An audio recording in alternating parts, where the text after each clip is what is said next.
do the intro. What's the intro? What am I gonna do? I'm sorry to say every time. Juice, I be wanting to say greetings, salutations. Every time. I know what it is, man. What's my opener, guys? Go. I got it now.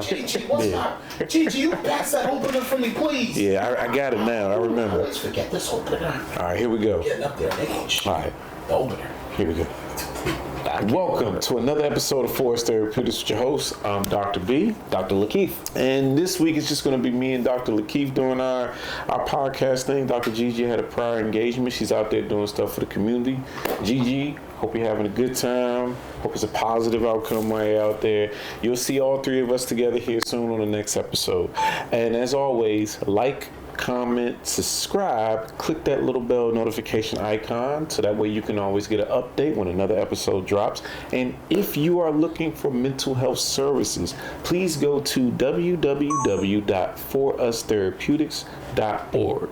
Me and Keith are licensed clinicians in the Washington, D.C. area, so if you're looking for a therapist, either one of us or one of the members of our team will be sure to help you on your healing journey. Now that we've gotten that out the way, everybody, this is a mental health podcast / show. We always talk about everything that's pertaining towards mental health, right? That is our goal, that is our area, that is our lane. In therapy session these days, our clients tend to talk about what's going on in the world as far as the economy, politics, the administration, the wars that are going on, legislative decisions being made, laws that are being passed. So today's episode will be a continuation of the first episode where me and Keith are going to pick back up where we left off and talk about what's going on in the world and how that's going to directly impact you and your mental health, specifically as it pertains to the issues of systemic racism and systems that are in place from a macro level all the way down to a meso level to a micro level that ultimately end up impacting you. So, little brother, I know you don't know what I'm about to say now because we didn't talk about it, so I'm going to explain dangerously. Thank you. I appreciate that. So, I'm a licensed professional counselor. Counseling came out of the vocational model. In the vocational model, we focus on the application of theory, wellness, and community mental health endeavors in order to help the community. There's a lot of other things that we do, but we come out of that model, right? Keith is a licensed clinical social worker. Keith knows a better, how would you explain social work in the example I just gave from a broad to micro level? Oh, sure. So social work came out of the the late parts of the 19th century, early part of the 20th century, called the settlement movement. Pretty much you had well-to-do, affluent white women who realized, okay, wow, poverty in America is really intense, and particularly amongst immigrants, right? So from that, we get social work, which the goal is to work with people to meet their very basic needs when it comes to the concept of social welfare. And then over the course of time, social work expands into different categories and different practices, and one of those practices being clinical. So we have what we call clinical social workers who go through a whole process similar to counselors, where you take these courses and these classes about clinical work, of course, some of it being about therapy, and then you go through the path of licensure and you become a licensed clinical social worker where you can actually practice therapy. The crux of social work is social welfare, and that even extends itself in clinical work. When you're working with your clients and you are a psychotherapist, you're always thinking about, okay, so what is social work from the scope in which I look at people. Oh, the scope in which I look at it? Yeah, that's the. I'm laying that as a foundation for this. You're good though. Yeah, I just want to let you know that path. That's another episode. That's the other episode that we're actually going to do, right?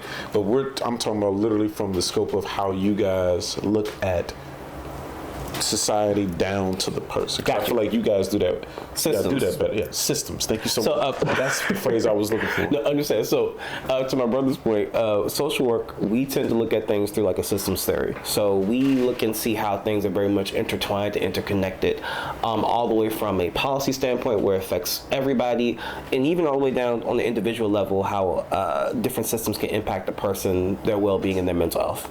Thank you. So I appreciate that because I think my younger brother does that a whole lot better than I do as far as looking at the broader scope of things, because the way that you take that information and turn it into a narrative that's like that touches the person. Like when you gave that breakdown about the housing situation in DC and how certain things are sectioned off, I couldn't have done a better job myself. That was beautifully well put. So I wanted to use that as the foundation for this episode because, like I said, counseling comes out of the vocational model where we do diagnosing and mental health, but we focus on the application of theory, mental wellness, getting you from point A to point B, and broadly enough, community mental health. What are the aspects that are impacting the community that we can try to go out and help in order to help the individual, right?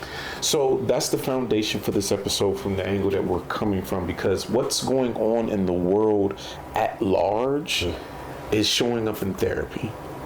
It's showing up in our counseling sessions with our clients. It's showing up in people's day-to-day lives. And we want to continue this episode to talk about what's going on in the world, because for those of you who are just tuning in for this episode, we talked about these 10 areas that impact everybody's lives. These would be the systems in and of itself where systemic racism flows from, correct? We have, and the crazy thing is I'm bringing it up and I always mess up the 10, so if I have to, I'll stop and look down.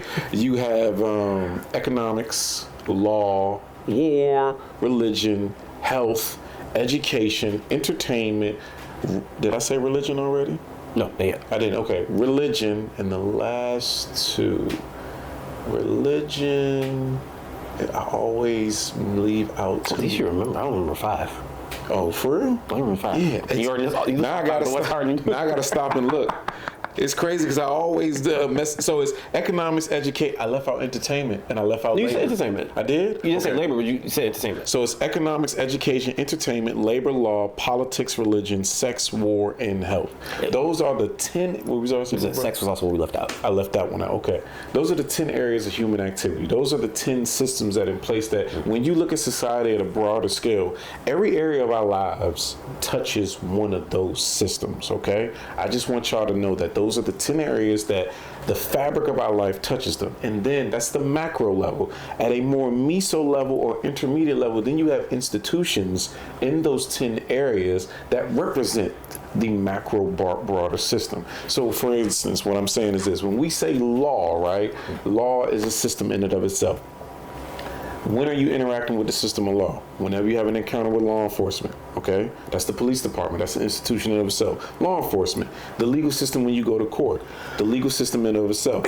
God bless you. Thank you. The legal system in and of itself. That's an institution as well when you go to courts and you have to deal with things like that. Or litigation that comes down by the courts and judges. That impacts you as well. So you can see from that big picture going down that whatever happens in the larger society will eventually trickle its way down to where you are. The reason why I'm opening up with that is because what's going on right now that's impacting a lot of people in therapy, it's a lot. Yeah. One of the biggest things that went on was last year when Elon Musk was running Doge, and Doge made a lot of cuts to a lot of offices. A lot of people in the Washington, D.C. area lost their job. Washington, D.C. has a lot of contractor jobs and government opportunities, right? Yeah. Those government opportunities tended to help black people more than anything else. What was something that we heard growing up, Keith? Go to college, get a good government job, stay there, and retire out. Exactly. You remember that? Exactly. R.I.P. Granny. Granny used to always say that. Go get yourself a good government job. You go ahead and do your 20. Get yourself a retirement, right? A lot of black people in this area did that. A lot of people actually moved to Washington, D.C. For that reason. For that exact reason. And one thing I've learned from working with clients that move into the area, they're always impressed by the black culture in America, in D.C. I mean, not America, but, well, yeah, in America at large, yeah. But in D.C., how black people, it's a big community here. They're so outspoken. We wear our blackness and we're proud of it. That's a big thing. So that's why a lot of people come to D.C. for these opportunities. However, when Elon Musk got into, was appointed, and then Doge was created, it slashed a lot of government jobs. A lot of the people who were impacted were black people, Hispanic people, but by and large, it was actually black women the most that were impacted by this. So literally within certain communities, typically the black community, a lot of opportunities were lost. And you hit on something very important. The biggest number of people who were impacted by the rifts were black women. And there's and the funny thing, there's a historical reason behind that. So when black women, went to college, they graduated, they weren't necessarily being taken seriously or given opportunities to work in the private sector. So what was the place that was open and allowing them and hiring them? Civil service. Correct. And of course, civil service, the federal government. So you end up having this generation or generations of black women who gain mobility because they're able to go into the federal government and they're able to work hard and they're able to go up a couple different grades and able to actually really make good money while still doing a great job serving the country. And when we saw this rift, these layoffs of government workers, it really impacted black women because that has always historically, or not historically, traditionally within, I say, the last century, been a place where black women can go and actually work their way upward and actually be able to gain a broader career and gain more income. So when we see these layoffs, we're looking at a lot of black women who are like, dang, I feel like I got kicked out, or I've forgotten about my work or my service or however long I've been in the government isn't valued. That's actually interesting because the irony of it is the historical interaction between racism and black women. Black women are always viewed as literally at the bottom of the totem pole, right? But yet they're one of the biggest fighters on the front lines. Like, most people don't realize this. The most famous members of the Black Panther Party were men, right? Yeah. But the number one member, like the largest group of the Black Panther Party, were in fact black women. So it's just the irony of it all is that this big decision came down last year, and this big decision came down last year from what could be viewed as a white supremacist in Elon Musk. Not even what can be viewed. He clearly is, given the fact of his Twitter post, his comments, when he reprogrammed Grok to be, less woke. Grok ended up saying, I'm Mecca Hitler in 2025. So it's not a perceived white supremacist. Elon Musk, by and large, is a white supremacist. He's an actual racist. I don't know if he's sexist, but I know for a fact that he is actually racist. He makes a decision that drastically impacts so many people by slashing all these government positions, and the biggest group of people that it hurt was in fact black women. But also using that as a starting point as well, in those systems that we talked about, those 10 systems, the previous episode, 2 episodes ago, we had talked about white supremacy. White supremacy infiltrates all of those systems through an ideology. And the thing that I'm taken aback by, and I want to make sure I keep my thoughts succinct so we're not going all over the place, is that what's playing out today as far as imperialism, where we now have Donald Trump starting wars left and right. We're currently in war with Iran. We already invaded and kidnapped Maduro from Venezuela. We're currently in a conflict with Cuba, and he's talking about going after drug cartels. What we are seeing is that they're... Remember the Manifest Destiny, Keith? Oh, God, where America wanted to take over all of the Americas, both the northern and southern parts of it, and then it became one big coherent United States of America. I see that playing out in a broader scale. Oh, he said he still believes in it. Right. Very much so. Even with the whole conversation about Greenland, as in America needs Greenland because we need it for national security and safety. And everyone's pausing but we have NATO. If you need to feel the need to increase U.S. presence there because you're concerned about Russia or China, then you just talk to Denmark and say, hey, can we put a military base here? Or can we expand it even more? Because we already have one there. Exactly. So this has nothing to do with American safety as it does to your point about no, we just want to expand because we feel like we have the right to expand and we are the authority on what a civilized country looks like because we're the biggest and most powerful, wealthiest, et cetera, et cetera, et cetera. Now that in particular, what you just said, that sounds more like American indoctrination to me, if you want my honest opinion. 1,000%, because now if you listen to the rhetoric that they're talking about, even Pete Hegseth says this in interviews that this is our region. Like he says those specific words, this is our region, we're going to do X, Y, Z in our region. And the dangers of all of this is, aside from certain it is ideological in nature, right? How ideologies impact the way people think. Yeah. People usually incorporate and ingrain ideologies into their core beliefs, right? We talked about this before. Culture is a big teacher of how society or how the world or how reality should go. With those ideologies being incorporated, what do we have? America's the best. America's never lost no world war. America's a Christian nation. America's the shining beacon on the hill. America's the good guy, right? English is the official language of the United States of America. Yes, things like that. Things like that. So when you incorporate that ideology into what becomes your belief system, anything that deviates from that has to be wrong. It produces a level of dissonance. It can produce anxiety, or it may produce frustration and anger or hatred of the other. Why are you telling me that my reality is wrong? My reality is right. It doesn't matter what you have to say. I'm using that as an example because these are the things that kind of motivate certain behaviors that I'm seeing when decisions are being made. Like, for instance, we live in a world now where a lot of our politicians are just flat out denying reality. Yeah. Or they're just purposely lying to everybody to get them to believe in this false reality. Trump has come on TV and said the economy is doing great. Gas prices are at an all-time low. We've gotten trillions of dollars worth of trade agreements. He's done all of this flat out lying and denying of reality. To what end is my question. Does he truly believe it? Is he just ingrained with, if I lie enough, people will start to believe it, because then it becomes my reality. But what I'm getting at long-windedly is, where do we draw the line of when do we accept the objective nature of reality and the facts of the reality versus I'm gonna just keep pushing that off because it doesn't fit what I think reality should be? Well, first off, the reason why that works so effectively, because it goes back to what you said about American indoctrination. This idea that, okay, America is this exceptional country to where as though we are just so, we're just so smart, we're so rich, we work harder than everybody else, and because we are all those things, because we have a booming economy, somehow or another we are just the authority on how the world is supposed to be. And it's kind of similar to what happened during slavery, how they convinced a lot of black people, like, well, if you were really as good as maybe you want to believe you are, then why has God, whatever higher power, put you in this condition?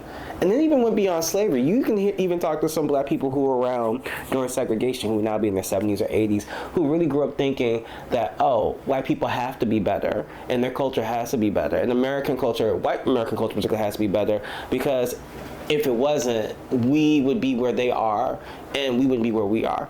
And America has a good way of convincing you of that, as in like, oh, well, if you're like us, then you can be rich. You can have the house, you can have the car, you can have the freedom, you have all those things.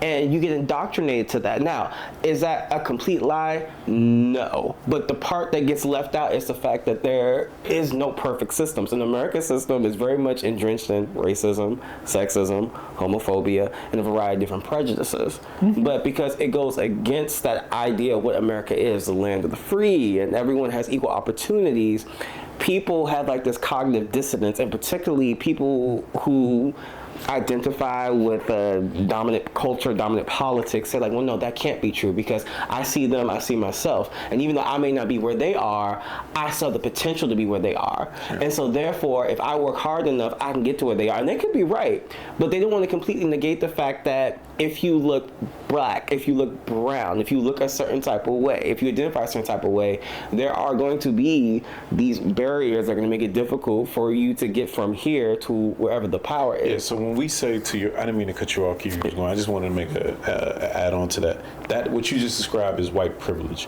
White privilege does not mean that your life isn't hard. It means your race is not a barrier to you achieving some level of success. Like, for instance, the most common one is a traffic stop.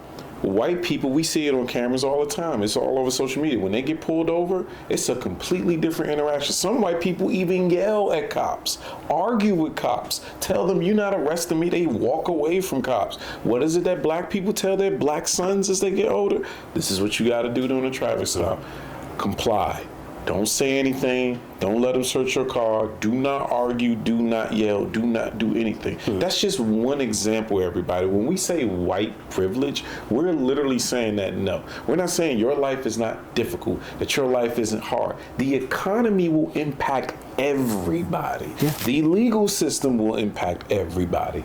The healthcare system's going to impact everybody. The politics that come out will impact everybody. What we're saying is this, is that because you are white, you don't have to run into biases against black people. Ask yourself this question as you're watching this episode. What were you taught that black people are while you were growing up? What, lazy? Welfare queens? Ghetto? Criminal? Think about all those things that you were told. Now juxtapose that to what you have been taught or told that white people are. Founding fathers, innovators, race to the moon, intellectual, travelers, explorers, right? That's what we mean. It's not a barrier for you to get from point A to point B. For us, it's not only a barrier, it's an enhancer to all the other disadvantages that we have. They've done numerous studies that show, what was it, Keith? The studies where is that a black college person has the same chances of getting a call back for a job as a white person with a felony record. Yeah. Think about that, everybody. That's an actual study that was produced, that literally a black college educated person has literally just slightly better chances than a white felon of getting a call back. You know, I'm glad we're saying this out loud because you just gave me something to think about. And I'm not saying this is the case, but I am going to put it out there. I think that when we're talking about American indoctrination, we are really just talking about white privilege. You could say that. I would agree, because the example you gave when you was talking about American indoctrination, I'd immediately jump back to those 10 areas and talk about literally how in those 10 areas, when you interact with the institutions in those 10 areas, like for instance, education, when you go to school, we learn a very limited version of world history. And we learn a very censored and sanitized version of American history, to where we are then bombarded with, well, if school is true, the arbiter of truth and facts and information, then this history class teachings must be true. That's an example of indoctrination to me. When you go to school and you're learning history from a certain lens to a certain perspective with certain things taken out, right? That's a form of indoctrination. Media, entertainment, as we said earlier, like entertainment in and of itself. The media. What do you see when we were growing up? Keith, you watch way more movies than me, but me and you both watch movies. Who's the main character?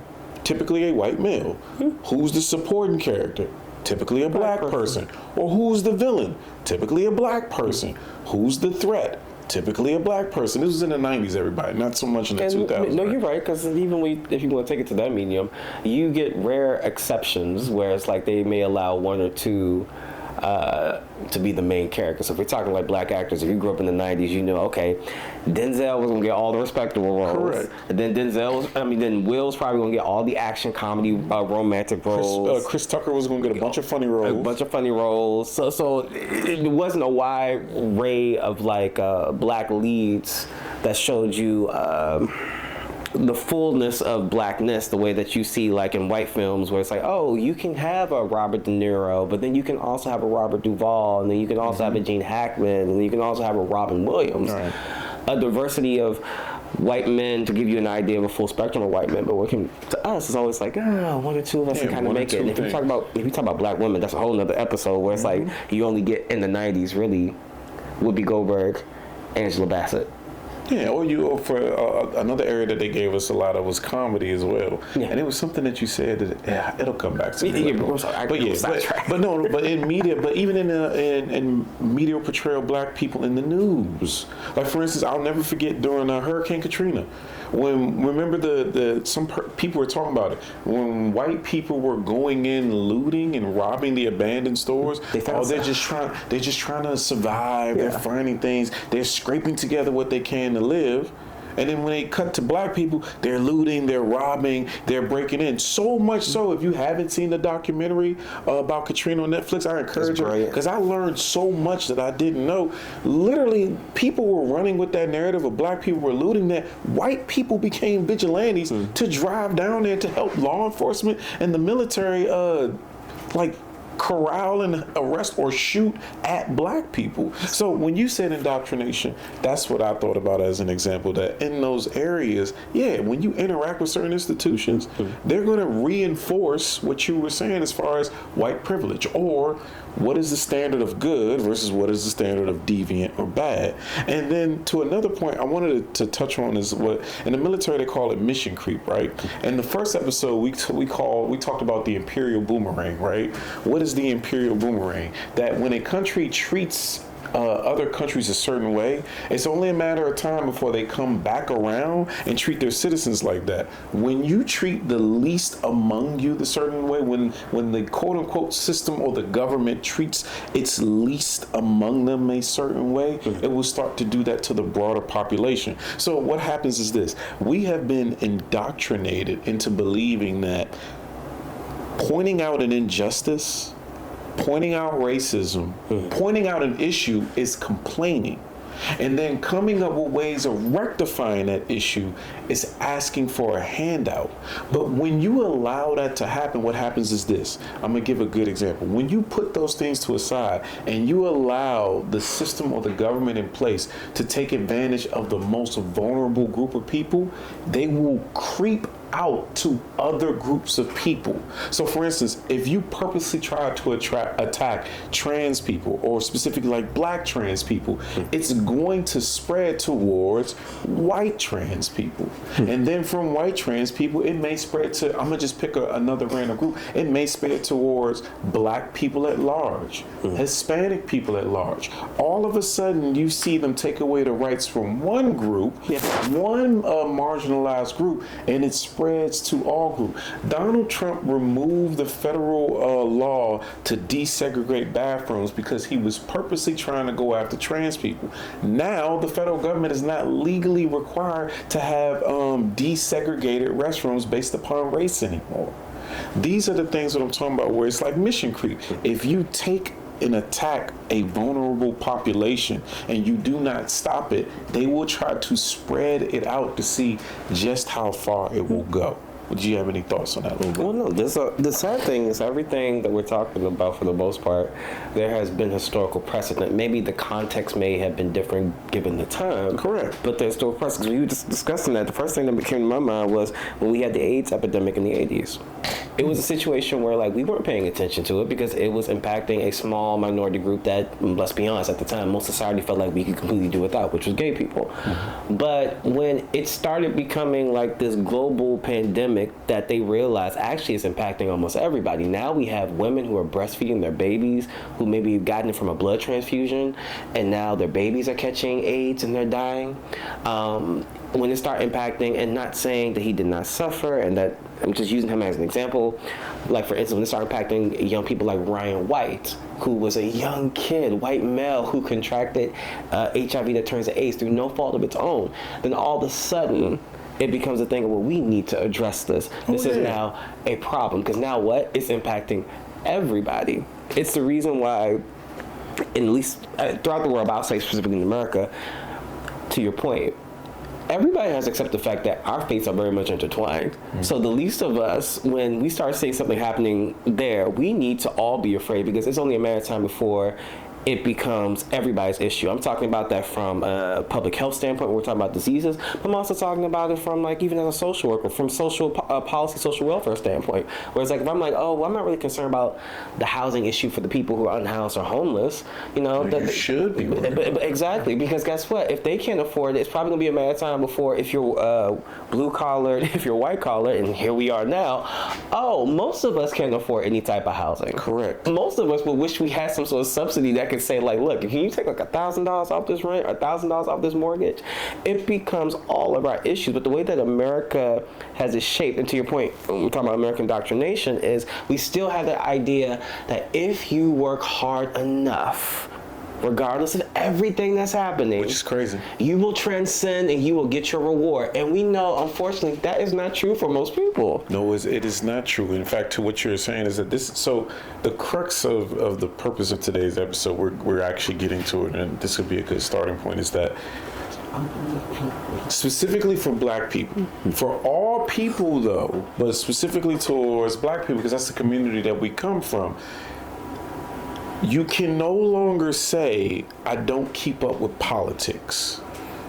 You can never really say that. You cannot say that, because what happens in the broader context of things, it trickles down to the community you're in, right to your house. I just want everybody to know that. So, for instance, the example that me and Keith have been talking about, if a decision is made up top to impact financial assistance with public housing, right? It's going to impact your community, because then if people, in the example you gave, do not have homes, they live in your community. Then it becomes a greater issue, because then when people are unhoused, they develop psychological disorders because they're now living on the streets and they are isolated. They are shunned. Even though they're around people, they do not come in contact with people that very much, right? What happens when we do end up having unhoused people in our communities? Unfortunately, because everything's rooted in capitalism, the property value of your community tends to go down. When the property value of your community tends to go down, the buying power of your house goes down. Then businesses do not see your community as an opportunity for growth, so they do not bring their businesses into your community to invest into your community. The broader scope of things that play out in politics trickle their way down into your day-to-day lives. That will ultimately impact your mental health. So some of the things, this might zigzag a little bit, everybody, just so you know. So some of the things that we've seen, or that I've seen in therapy, is that number one concern right now that some people are talking about is the 2026 elections this year. Okay, the war in Iran is currently going on right now, but a lot of people are concerned about the 2026 elections because people are living in a constant state of stress because of this current administration. It takes a toll to watch the illegality that our president and this administration does every day, and they just get away with it. It bombards the system, because a lot of my clients talks about he's never going to stop. Like, when do we hit too far? And now he's on TV talking about, I'm trying to pass the SAVE Act. For those of you who do not know, the SAVE Act is intended to bring about voter ID. The voter ID that they're wanting is not your driver's license. You would have to have a passport and another form of ID. Unfortunately, a lot of people from the communities that we come from, they do not have passports because they cannot afford to travel. Yeah. But it made it through Congress. Luckily, it probably won't make it through Senate, because the Senate Republicans realize that it's going to drastically impact their voter base. And then he said he will institute an executive order anyway to implement some version of voter ID. When my clients hear stuff like that, they're like, is there no end to the quote unquote corruption? Because he's gutting everything and he doesn't care about any consequence. Yes. This is what you said, what your clients are particularly dealing with, and what you're coming into contact with. Okay. No. Well, I will say this. Two things. One, with this particular administration, it's like watching someone throw different things at the wall and see what sticks. That's what I've realized their approach is. Like, okay, we got some ideas. Let's just throw and see which one sticks. Yeah, and we'll just stick with making it up as we go. All over the place. Yeah. I will say for my clients, whenever something new happens in the news that does somehow work its way, not necessarily in everyone's session, but I promise you, at some point within that week, I'm going to hear in somebody else's session, because it has impacted some aspect of their life. So if we're talking about what's going on right now in Iran, I have clients where it's like, well, I have a child, or I have a partner who's in the military, and now they're getting their orders. Yes. If we're talking about government layoffs, it's like, oh, because we even saw with some of our clients, it's like, I'm going to have to pause therapy because I don't have insurance right now, and I'm going to have to figure out what my next plan is going to be. And that's not even just government, that's also people who are contracted. And can I add on some of that? The one thing, because when you said the people who lost their job in the government, those people who ended up keeping their jobs in the government, they were hypervigilant for a while. For the ones who came, even to this day, very much so. They were like, when are the next rounds coming? They were nervous. Then even to this day, like you said, they're like, you never know when he's going to make another cut. So there was a level of when people lost their jobs, there was a high degree of anxiety and hypervigilance about, I don't even know know. Like, I don't even know. We got one more round coming up. I don't know if I'm going to make it. And then there was depression as well. Even if they survived, so many people lost coworkers. People don't realize that you spend the majority of your day, 8 hours of your day during the peak hours of the day with your coworkers. If you've been somewhere, working somewhere for forget 5 and 10 years, just 3 years. Your lives become intertwined. Yes, they're intertwined for 3 years. You become accustomed to that person, and then to suddenly lose them, it changes the office dynamics. When I'm talking about depression, everybody, I'm not necessarily talking about clinical depression. Clinical depression has a set duration for itself.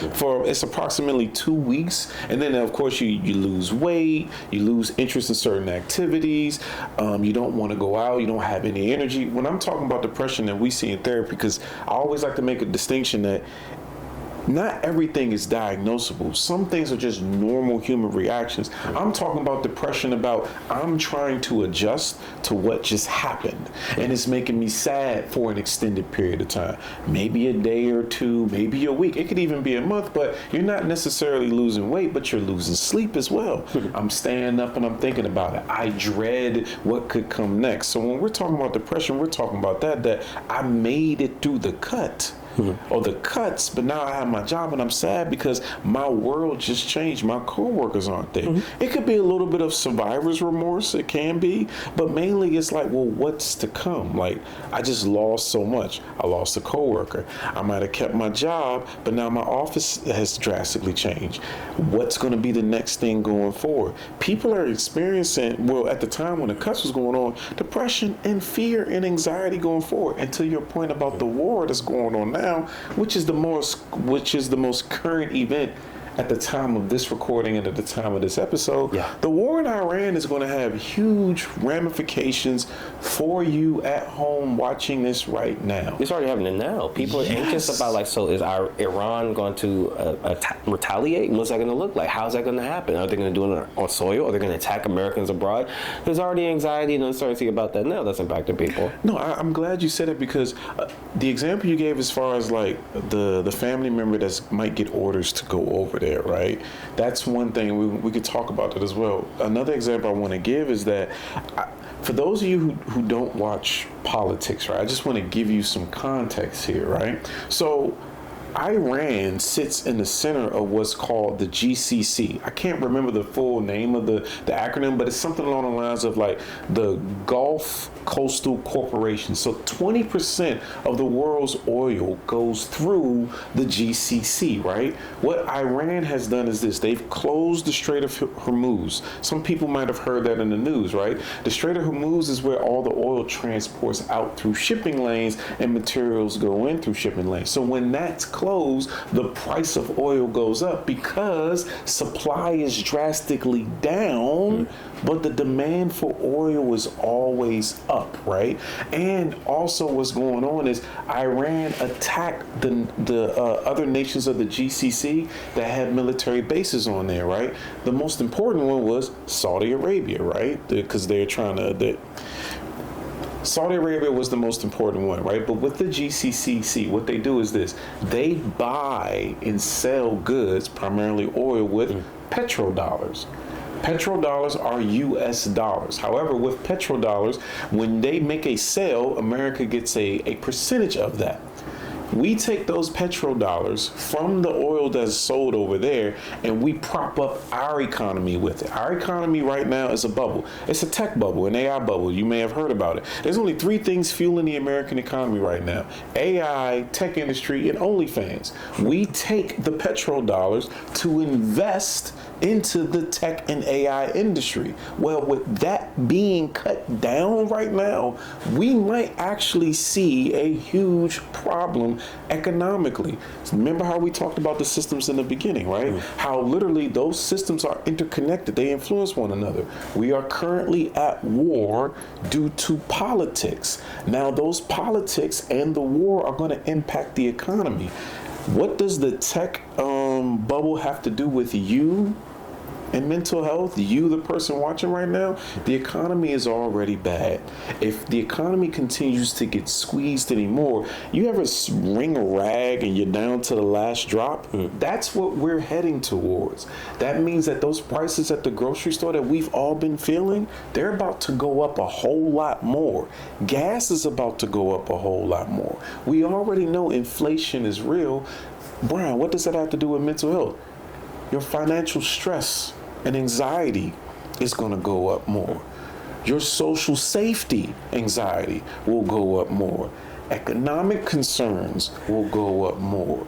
Scarcity is a real thing. When things tend to be scarce, fear rises, or depression may go up more. I just want everybody to know that the decisions that are made at the top touch the community and end up touching you, the individual.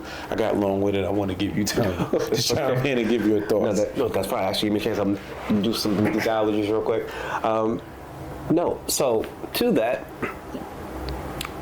I always try to get people to realize that systems and economy, right? All that impacts your mental health. The price of gas going up, that's going to impact your mental health. Granted, for some people, it's like, well, it's not, yeah, it's going to suck. It's going to be a little uncomfortable, which I always tell them, well, that uncomfortability is a part of your mental health. Mm-hmm. But also keep in mind, think about people, and there's a lot of Americans, because most of us don't really save, who are already living on the edge. So that couple of dollars for gas could tip them. A couple of more dollars for groceries can tip them. Heck, it's already tipping people as we speak. And so we're going to see an increase of anxiety. We're going to see an increase of anger. That's true. We're going to see an increase of fear. When America goes through hard economic times, we usually see an increase amongst these things because people don't know what to do. Because to your point, that social safety net, those things that we were taught that, hey, if we do these things, we should be good, we should be okay, it gets taken from us because it becomes very much a part of your core American identity. Mm-hmm. That when someone pulls that rug from underneath you and you fall flat on your butt, you're like, well, how am I supposed to get up? Because you guys told me if I worked hard, if I voted, if I believed in you, if I saved, or if I did X, Y, Z, that everything was going to be fine. And now all of a sudden, it's not. So what am I supposed to do? And don't let it be if you're someone who has a family that you're responsible for, because it's the added weight of how do I take care of them and protect them while simultaneously also managing my own fears of uncertainty or my own anxiety about uncertainty. No, I agree. And the other thing is, when you said that, as far as people get angry, everybody's summertime's coming around. We go out more. We do. There's no weather to keep us indoors, and there is a correlation where, you know, as temperatures go up, so does aggression and violence in the communities and things like that. I want everybody to know, add scarcity on top of that. Add the lack on top of that. Like, if there's already not a lot, but yet you have, like you said, you have mouths to feed, the baby at home crying, the baby don't eat prayers and wishes. The baby eats food and needs diapers. If I don't have it and you got it, or you going to come up off of it. That's just what it is. But I think what we're going to see is that mindset trickle out to everywhere, because scarcity is a real thing. Because people have to live, because they're still having kids. They still have to survive on their own. And that's another thing I want to talk about. Is like, what is it that people can do? Because my main thing is this: is that, speaking to you, black people, okay, I know we tired. We tired. And it's not true. There are black people out here fighting, by the way. Don't ever believe the whole, like, we're all the black people that, black people still fighting, but we're also tired sometimes. But this is not a time frame where we can sit this one out. I 100% mean that. We are now at the precipice of, there will potentially be a robbery in the 2026 election, and he's already floated the idea of a third term, everybody. America is sprinting towards fascism and a dictatorship and authoritarianism. So no, I think that what we can do is get back out there when the weather lets up and start being active with our activism and our advocacy. Yes, go out and protest. I'm not one of those people who believe that protests do nothing. Because if you ever Google, I believe it was Richard Nixon. Please Google this, everybody. But Richard Nixon was so afraid of the protests that were in front of the White House one time, because he thought that they were going to come over and come in, that he just caved and bent the knee. Protest serves a place. It lets our politicians know that we won't stand for it. Protest by itself, in my opinion, opinion is not enough. Then it requires some political action, everybody. You need to call your congressman, your senator, and your governor. They have a public line that you can call. Leave a message. If it requires you to call every day, every other day, call and tell them. Let them know, hey, if you vote for this, if you vote for that, if you don't put certain things in place, we'll just primary you. Brian, how do I figure out when the primaries are? Google is free. There's a free version of ChatGPT. You can Google when your next state congressional primary is, Senate primary is, gubernatorial, meaning governor's primary is, mayoral primary is.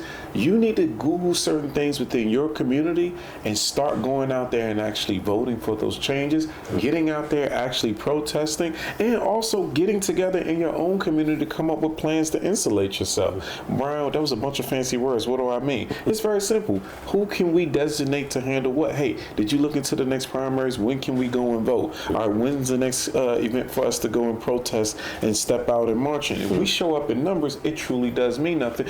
Mean something, not mean nothing. I apologize. But also encouraging the next generation to start stepping into politics, everybody. Supporting black candidates. I cannot stress that enough. Good black candidate. Good, yeah. Competent. Yeah, because what's Clarence Thomas? See, thank you. Thank you. Thank you. Clarence? Thank you. Or Tim Scott. Yes, like, I don't even like Hakeem Jeffries, if I could be honest with you. I'm not a fan of Hakeem Jeffries. I'm not a fan of Chuck Schumer.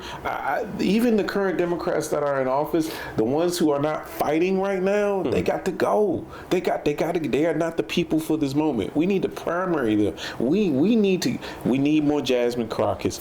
We need more Ilhan Omar's. We need more Rashida Tlaib's. We need more even Zoran Mondani. He's just the mayor of New York. We need more Ro Khannas. For those of you, if you do not know these names, I would encourage you to Google them, especially Ro Khanna. Ro Khanna is the reason why we have the Epstein files now.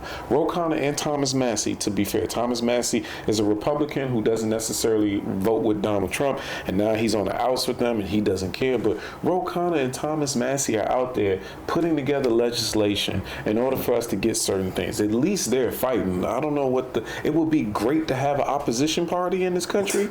I wonder what that'll be like, because the Republican Party is sprinting us towards fascism and the end of democracy. That is not hyperbole. The Republican Party at its extreme end is trying to get rid of democracy as we know it permanently. Let's not forget that this is the man on the campaign trail. Before he got in office, everybody, they said, vote for me and you'll never have to vote again. We shouldn't even have any more elections. Everybody, that's the extreme end of the Republican Party. I don't even know what the extreme end of the Democratic Party is. I would imagine that it would be socialism at its core. I would love a little bit of socialism right now. If you don't let them hear you say that. Yeah, I got it. That I don't get. I would love a little bit of socialism right now. I would also like none of my politicians to have AIPAC money. That's just me. Why are we so subservient to Israel is beyond me. Apparently, Israel was going to attack Iran, and Marco Rubio said the quiet part out loud. Well, Israel was going to attack, so we went ahead and joined them in the attack. What that got to do with us? And Brian, I know you're probably saying, what that got to do with mental health? Once again, the decisions made up top, that led to the war that we're currently in now. They're now asking for, if I'm not mistaken, $50 billion more to fund the war. That money comes from you, the taxpayer. Don't forget that we just had the big, disastrous budget bill that gave the rich tax cuts and increased the taxes for the working and lower class people, everybody. That comes out of your pocket. That produces more financial stress. It takes away money from investing into communities. Your local public schools, your local libraries, people still use a local library, your streets and everything like that. That takes the funding from that to place it elsewhere. Why do you think they cut Medicaid? We got rid of Meals on Wheels. We cut Medicaid. We cut pediatric cancer research. And we gave tax cuts to the Epstein class, for goodness sakes. There's literally a evil cabal running the world. It's written in the Epstein class. And if you read, written in the Epstein files, if you read the Epstein's files, this cabal actually has class solidarity among itself to where it insulates its own system to where it will not fail. And we're just acting like this isn't a thing.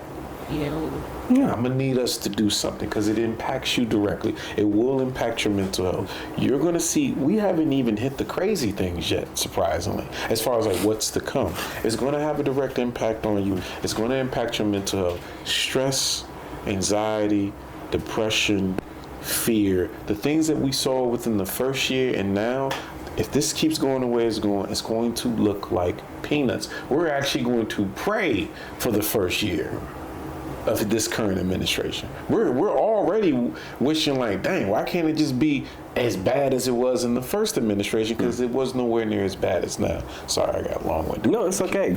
I wanted to go back to something you mentioned earlier, particularly pertaining to black people when it comes to politics. I'm going to take it one step further and say, my beautiful, beautiful black people, and also my brown brothers and sisters too. Historically, we've never had the luxury to be politically disengaged. No, never. We will, a sad truth is, we will never, and I can't emphasize this enough, we will never have the luxury of being disengaged. That means your children and grandchildren. Exactly, which is one of the reasons why I believe that black stress and black fatigue is real, because one of the things we don't say out loud. Oh, sorry. One of the things we don't say out loud when we're talking about black fatigue is this: black people in America, yes, we should rest. We should rest when we need to rest, but the reality situation is we're not really going to be able to rest. And I say that because at every point in American history, whenever we've gained some sort of headway, there's always historically been pushback. That has been true since the time of Reconstruction, all the way down to the passing of the Civil Rights Act. Mm-hmm. The blowback and the pushback when we thought like, okay, now we made some headway, so maybe now we can breathe a little easier. We get pushback in the form of policies, in the forms of disenfranchisement, just pushback across the board. My way of saying, we will never have the luxury of being able to just say like, okay, now I'm gonna take it easy, I'm gonna be complacent, because as we've discussed here many times, our system is not really built for us. I can't even say our system. This system is not really built for us, and that has proven itself to be true. It's even proven itself to be true now, to this day, because now what do we hit with like, well, DEI is reverse racism. It's reverse racism. It's not. That's ridiculous. Right? And institutions that challenge that all of a sudden, and I don't think anyone's above reproach. Everybody deserves to be critiqued. But institutions that actually have research to back it up, that challenges that, get attacked. So your Harvard universities are told that like, well, we don't want to send soldiers there anymore because they're too woke. Only because Harvard has invested a lot of money and time into scholars who research racism, who research sexism, who research policy and say like, hey, this is actually discriminatory, and no, we're not going to be complicit in this. And if you want to take us to court, we'll go to court, right? We don't have that. I hate to say it this way, but it's just the truth. We don't have that luxury that some other groups in this country have, where it's kind of like, whatever way this election goes, I'm still going to be good, I'm still going to make my money, I'm still going to be fine. No. When we don't pay attention, when we don't show up, when we're not mobilized, when we're not very vigilant, and I mean that in a very strong sense as far as numbers are concerned, we end up with leadership that will undermine us, tell us to our face that it's our fault, or we need to do things differently, or they will wrap it up in some other language that just makes it sound less offensive but still problematic, and put us in a situation where it's like, well, dang, why am I feel like I'm struggling more than I have before? Why am I struggling more than my neighbors who look different than me? So, black people, I'd say this: always stay politically engaged, local level and the national level. And I think that's something we all have to hold ourselves, each other too, as far as like, well, do you know what's going on in the world? Do you know who your council member is? Do you know who sits on city council? Do you know who the mayor is? And really stick to that, because when we don't, we end up in, I don't want to cuss, we end up in the storm that we are in right now. And I know some of you are like, well, it doesn't make a difference. The system is rigged anyway. To a certain extent it is. But with that being said, though, when enough of us are vigilant and call it out, we can actually impact some meaningful change. But we just have to stay vigilant. And I know that's an unfair burden placed on us, but it's the one that we have to carry, because if we don't, then we will find ourselves in situations or back in situations we have fought to get out of, if you catch my drift. Yeah, Jim Crow. And I do want to say this. Because I want to give him a shout out. All right. Dr. Mark Lamont Hill. I just want to give you a shout out. He predicted this. This is what happened. When he wrote his book about Palestine and why black people should care about Palestine, Mark predicted what we're going through right now. I just want to give him his flowers for that. You can. Like he real live was trying to warn everybody, especially black people, that if we don't pay attention what happens in Palestine, it's going to trickle down towards our direction. It's the imperial boomerang. So I just want to give him his flowers to say, thanks for sounding the alarm on that. Sorry that it cost him his career at CNN, but he's on the bigger and better things currently. But brother, you was right the whole time. Mark, you aight. So, in closing, everybody, I just wanted to say this. That there are things you can do, and doing things actually regains or gives you a sense of power, okay? Get with your community. Talk about what's going on that you're experiencing with people around you, those who are willing to listen. Find a therapist, like we said at the top of the hour. You can just, if you're in the Washington, D.C. area, in the DMV, you can literally just go to www.foresttherapeutic.org, and one of our clinicians will help you. Get out there and be active. The weather's starting to break now. Go out there, prepare to protest. Or at the bare minimum, everybody, call your local representative. I cannot stress that enough. If they are worried of losing power via a primary, they actually will bend the knee. They've shown that time and time again. Depending on what the issue is, they will bend the knee if we consolidate our vote and force them into a position that they don't like, okay? Also, disconnect from time to time to take a break from hearing all the bad news. You don't got to bombard yourself all the time. But what I will say is this. You do have to educate yourself about what's going on when it comes to politics. You are on YouTube right now. Find an independent YouTube person that resonates with you. Just hit the subscribe button on their page and just see what they're talking about what's going on. You don't have to inundate yourself with this, but you do have to stay aware of what's going on. And above all else, everybody, remember this. All of this is a distraction from the Epstein files. Every last bit of it. They still have 3 million more files to release, and apparently Trump has been credibly investigated for the potential wrongdoing of a 13-year-old girl at the time, to where the FBI investigator interviewed her 4 times, everybody. With that being said, release the Epstein files. Like, what are we legally you're supposed to? I hope Kristi Noem, who was fired, I hope she goes to jail. Pam Bondi, Kash Patel, J.D. Vance, Pete Hegseth should definitely go to jail. Marco Rubio, Russ Vaught, Stephen Miller, and Donald Trump. They all need to go to jail. Every last, borderline. I'm trying to figure out. You know what, America? I do have an honest question. I know we're closing. Where are the guillotines at? Like, where are the? How are we not asking for like guillotines in Town Square, ready to go to task? Like, what's? I would have thought self-preservation of the American indoctrinated identity would have stood up to this. I would have thought self-preservation would have stood up altogether. Like, for instance,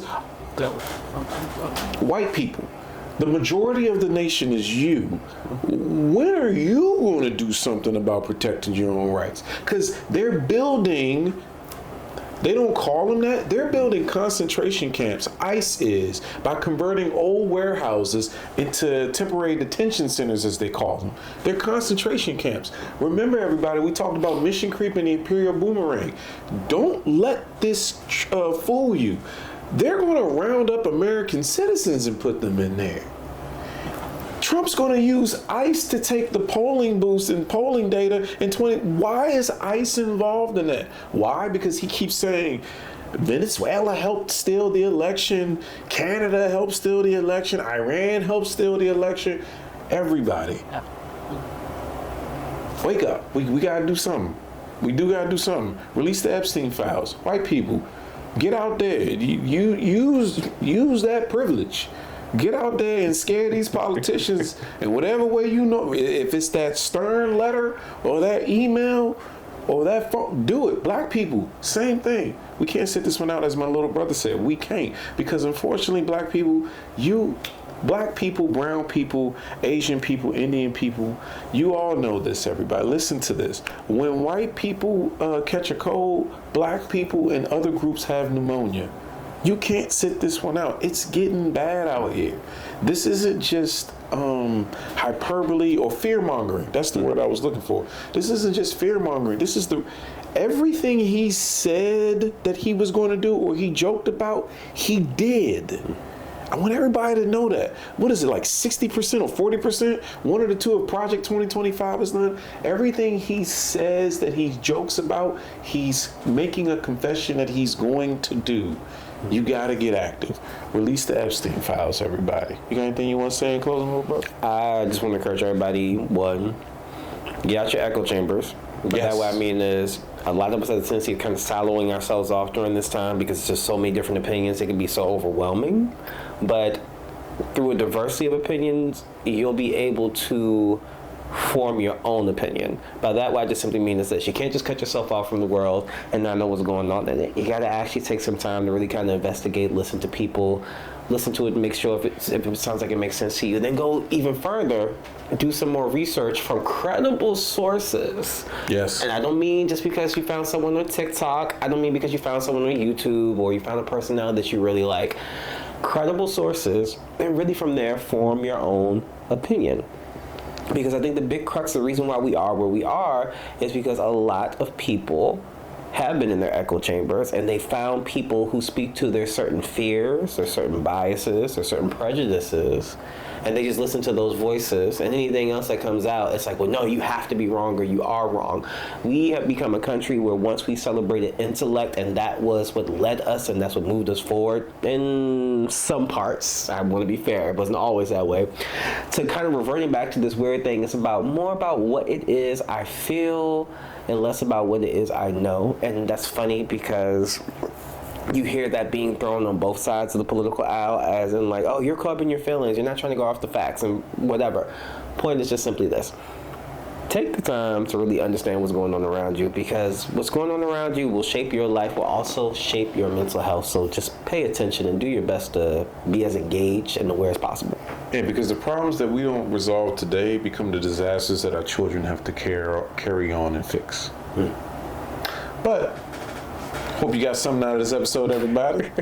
As usual, like, comment, subscribe, hit that bell notification icon. We do read your comments, by the way. We do. At least I do. I don't. I read your comments. I take a look at them. Some of them are comical. Other ones are interesting. I'll say that. You mean the racist ones? Yeah. Some of y'all are just racist. It's weird.